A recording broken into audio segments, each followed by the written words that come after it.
সাকিব আল হাসান একটা ইন্টারভিউ দিয়েছেন, সেখানে বলেছেন যে পোল্ট্রি দেওয়ার অভ্যাস নেই, আমার পোল্ট্রি দেওয়ার অভ্যাস নেই। এটাই বড় ট্যাগলাইন, এটা নিয়ে আলোচনা হচ্ছে। বিশাল বড় একটা ইন্টারভিউ দিয়েছেন, অনেক কথা আছে।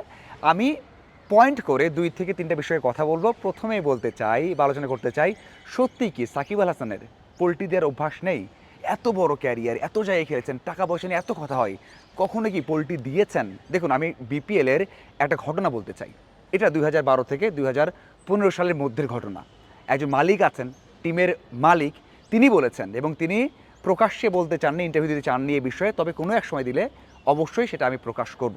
তিনি বলেছেন, এই জন্য নামটা বলছি না, এভাবে বলেছেন যে উনার সাথে মানে একটা আসরের জন্য মৌখিকভাবে সাকিব আল হাসান বলেছিলেন যে এই টাকা দিয়ে, হয়তো 1,10,00,000 1,20,00,000 টাকা দিয়ে তিনি ওই দলে খেলবেন।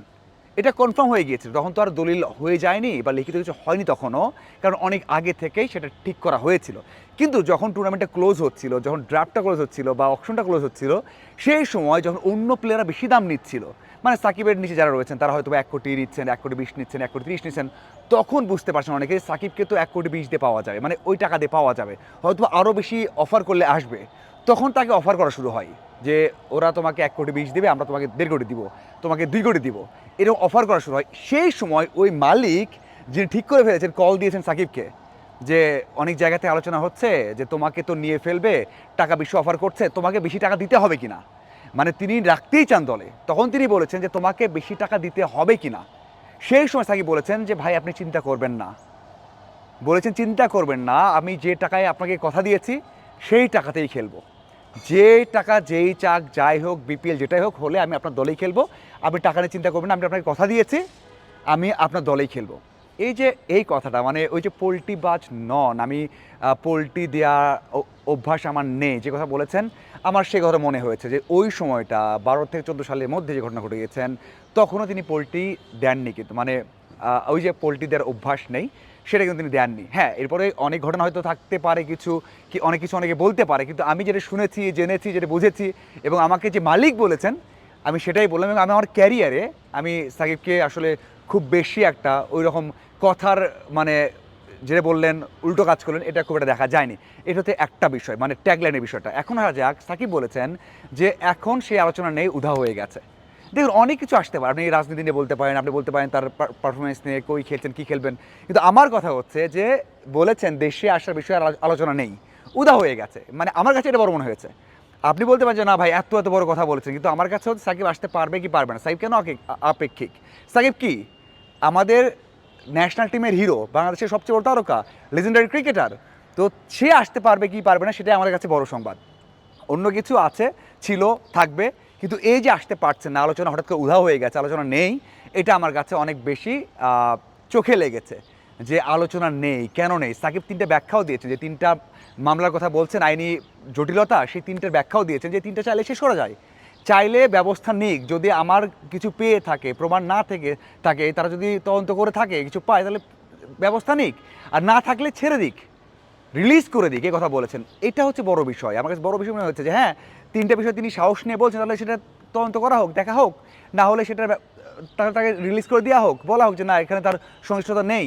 সেই 3টারও ব্যাখ্যা দিয়েছেন যে 3টা সমস্যা আছে, সেই 3টা কীভাবে সমাধান হবে বা কত বড় ইস্যুজ, সেই ইস্যুগুলো ব্যাখ্যা দিয়েছেন যে আসলে 3টারই কিন্তু বড় ইস্যুজ নেই, যদি সেটা তদন্ত করা হয়। সে তদন্ত না করে কেন ডিলে করা হচ্ছে, সেটা সাকিবের বড় একটা প্রশ্ন। আমার মনে হয় এখানে আমার বড় একটা শঙ্কা লেগেছে যে কেন সত্যি সব উধাও হয়ে গেল। আমি এর আগে বলেছিলাম যে সাকিবের ওই যে প্রক্রিয়াগুলো ঠিক ছিল না, এখনও ঠিক হয়নি, ঠিক করা হচ্ছে না। হ্যাঁ, নতুন বোর্ড আসবে, নতুন এসেছে, তারা হয়তো আরও সময় নেবে, বাট যেটাই হোক প্রক্রিয়াটা সচল থাকা উচিত, সেটা উচ্চ পর্যায়ে হোক, সব জায়গায় কথা বলাটা খুবই উচিত। আমার মনে হয় এটা সবচেয়ে বড় দুঃখজনক বিষয়।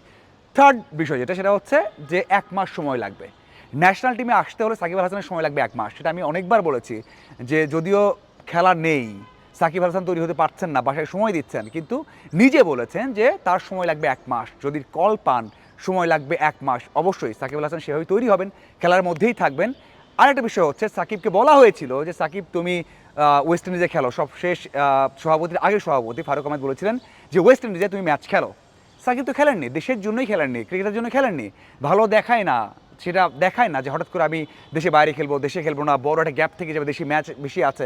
সাকিব চাইলে তো পারতেন, যদি সেলফিশ হতেন তাহলে পারতেন যে আমি খেলি, দুটো ম্যাচ খেলি, সেটা চাননি, বলছেন না দলের জন্য খারাপ হবে, দেশের জন্য খারাপ হবে, তার জন্য খারাপ হবে, খেলেননি। এখন আসা যায় বড় প্রশ্ন, সাকিব আল হাসানকে খেলায় নেওয়া হচ্ছে না, তার জন্য যদি শাস্তির ব্যবস্থাই করা হয় সেটা কবে? ভাই, সাকিব আল হাসান অলরেডি 1 বছর শাস্তি কেটে খেটেছেন। আপনার কি মনে হয় একটা ক্রিকেটার যিনি খেলতে চান, খেলতে পারছেন, এর থেকে বড় শাস্তি আর আছে?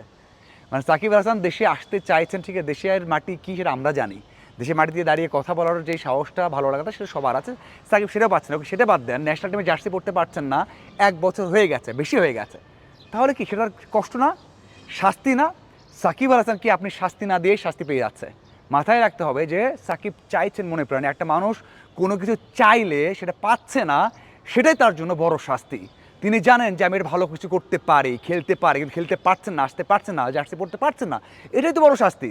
সাকিব আল হাসান দৃশ্যমান শাস্তি না পেয়েও বড় শাস্তি খাচ্ছেন, এটা নিঃসন্দেহে আপনাদের বিশ্বাস করতে হবে, আমি সেটা বিশ্বাস করি। এবং এই 1 থেকে 1.5 বছর বা 1 বছর বেশি সময় তার জন্য কিন্তু ওই যে সোনার খাঁচা সেটাই হয়ে আছে, হয়তো দেশে বাইরে আছেন, অপেক্ষা করছে একটা জার্সি পরবেন, একটা খেলবেন, সেটা খেলতে পারছেন না, এর থেকে বড় শাস্তি আর হতে পারে না।